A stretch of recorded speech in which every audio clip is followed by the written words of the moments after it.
Look, what makes me busy here now, guys?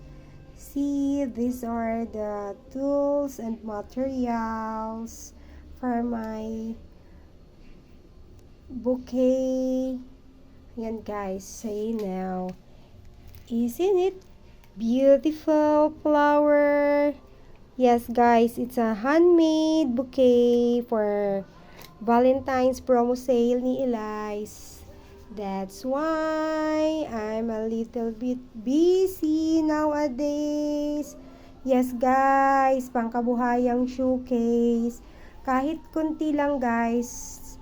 Ayan, guys, abangan nyo. Soon to be posted. Yan, materials pa lang yan, guys. At ito lang yung sample dito muna, guys, ha?